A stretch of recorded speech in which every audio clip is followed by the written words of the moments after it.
Morning. What's the crack? I can say what's the crack as a way of saying how are you. It's actually an Irish expression, but anybody who speaks English would understand, well, anybody who speaks British English would understand what that means. What's the crack? How's it going? How are you? I'm doing alright. It's actually my day off today. It's a bit unusual to have a day off on a Wednesday. I mean, normally I would be working on a Wednesday, middle of the week and all of that. But obviously, this is not a normal time. We're in the middle of the pandemic, so the kids are still at home. And in order to try and split the childcare effort, which means, looking after the kids, I take off a Wednesday. But it's not going to be a particularly fun day. It's not an exciting day off or anything like that. There's plenty of work to be doing. And I could say that again, even though it's my day off, there's no rest for the wicked. That's an idiom, and if you want to know what that means, you'll have to check out my previous vlogs from the last few days where I explain what that means. But those of you that have been watching will understand that I've got a busy day ahead of me. We can say ahead of us to obviously mention something that's going to happen in the future, i.e. today. So here's what's on the agenda, and I can say on the agenda, which is more of a business term. It's what you'd hear if you entered into a meeting at the workplace. They tell you what the agenda was. This means the list of things that they're going to do during the meeting or during the day. But we use this as well to talk more casually. So I could just say, here's the plan, but instead I'm saying, here's what's on the agenda. So it all sounds really, really funny. You ready? I've got a whole bunch of chores to do around the house, and the chore is something unpleasant but necessary that we don't enjoy doing, such as housework. And housework is a noun. It's just a different way of saying cleaning, basically looking after the house. Now, I cannot pretend that I have a difficult life here. I've got an awesome wife and she does the majority of the cleaning in the house. And I can say the majority instead of saying most of. That's what the majority means. The majority of something means most of something. So my wife is awesome. She does the majority of cleaning around the house, but on my day off I try to chip in, which is a phrasal verb, which means to contribute. You could chip in to a bill at a restaurant, for example, pay your amount, or chip in with effort or workload, which is what I'm going to do today. I'm going to chip in and try and do my bit. So, like I said, here's what's on the agenda.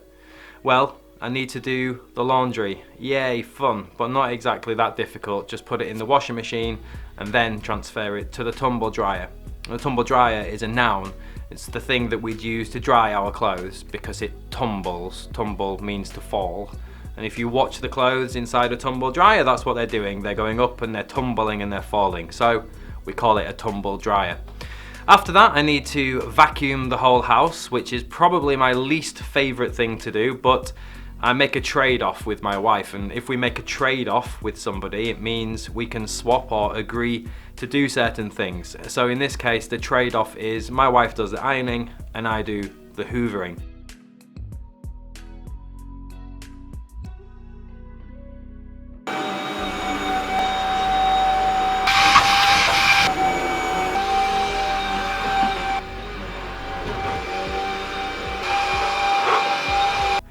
Let me know how you manage your relationship with your other significant other. With your other significant other? That doesn't make any sense, unless you've got two significant others.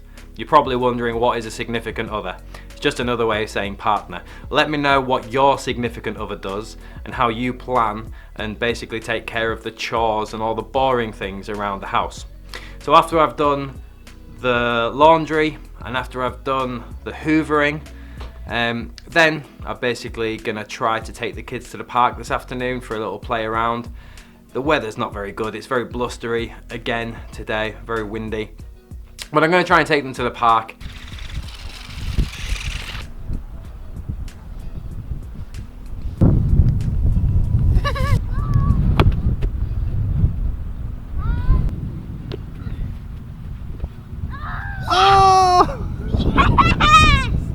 Just a little side note about the park. The park is absolutely fantastic. Honestly, I'm so lucky, my boys are so lucky to have this park, which I'll show you in a moment, to play in. There was nothing like this when I was a child. This park is in the village directly next to the village where I live, so it's only about 1 mile away. You can walk here in 30 minutes. It's just absolutely fantastic. It was all arranged and organised and put together and built by local residents. Resident is a noun, just somebody who lives somewhere is a resident, so everybody who lives in a house is a resident of that house. They worked hard together to get planning permission. That's a noun. If you want to build something in England, you need planning permission, and so they worked hard over many years while I was living in Russia to build this amazing park, and then, well, we got to come back to the UK and enjoy it. It is quite windy, that's why I'm taking shelter down here, although it's still probably very windy. And now I'll give you a quick 360 of the park. Let's go.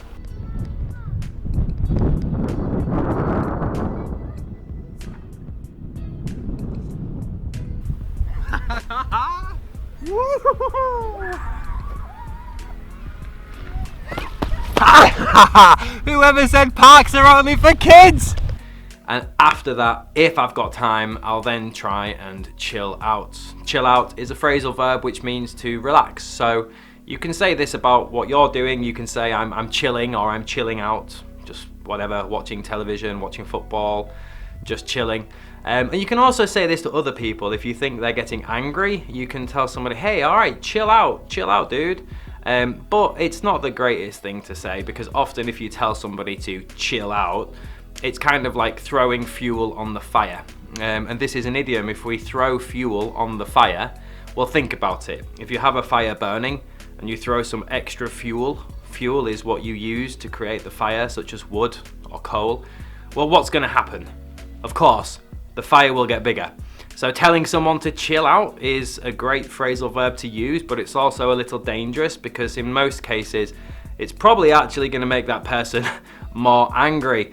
But anyway, that's not what I'm hoping to do. I'm hoping to chill out later today after I've completed all of my chores and tasks. Yay! Fun. Wish me luck. Catch you again tomorrow. All the best. Ta-ra. Ta-ra means bye-bye, especially where I'm from in Yorkshire. Ta-ra.